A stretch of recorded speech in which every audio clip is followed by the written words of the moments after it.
le savoir-vivre versus l'obéissance. Alors, on va commencer par l'obéissance. Tout ce qui va concerner les ordres de base. Assis, couché, la marche au pied, le rappel, l'ordre au panier, etc., etc. Pour que votre chien puisse avoir une bonne obéissance, il doit être motivé par quelque chose. Sinon, il ne répétera pas ces comportements-là. Première chose.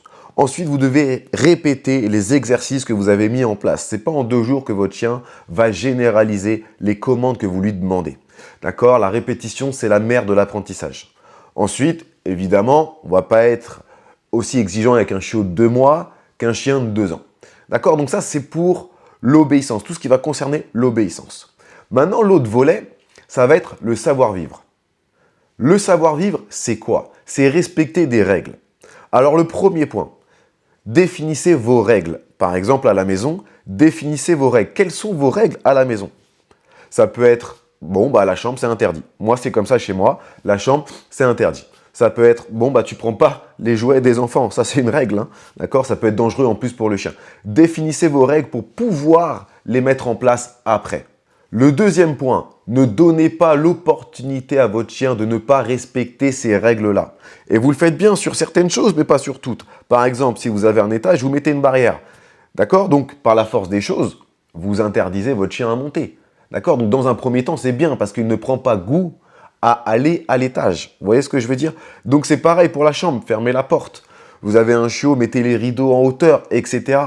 Et ça peut être d'autres exemples. Par exemple, votre chien, il est dans le jardin, il ne revient pas. Mais oui, mais vous le laissez en liberté aussi. Donc, vous n'avez aucune possibilité pour que votre chien revienne. Vous voyez ce que je veux dire? Faites en sorte que votre chien ne développe pas des comportements que vous ne souhaitez pas à terme. Ça, c'était le deuxième point. Le troisième point, ça va être d'expliquer à votre chien ce que vous attendez de sa part. Imaginons que votre règle, c'est que votre chien ne rentre pas dans la chambre.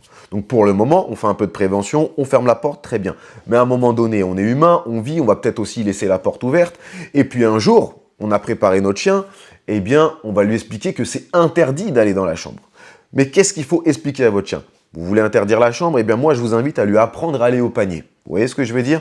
Donc vous répétez l'exercice, vous lui apprenez jusqu'à ce que ce soit fluide. Pourquoi votre chien il fait assis très bien partout? Pourquoi il généralise la commande?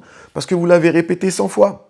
Donc répétez 100 fois l'ordre au panier à votre chien et je vous garantis qu'il va y aller. Donc là, on va dire que, ok, mon chien il sait aller au panier, je vais laisser la porte ouverte, mon chien y va. Là, je vais interdire et l'interdiction sera suivie d'une conséquence négative. Et là, je vais rediriger mon chien vers son panier. On interdit, on redirige. On interdit, on redirige. Lorsque vous dites non et que vous interdisez avec votre chien quelque chose, dites-lui toujours quoi faire. Ne le laissez pas dans le néant. Donc moi, la question que j'ai envie de vous poser, quelles sont les règles que vous avez installées à la maison?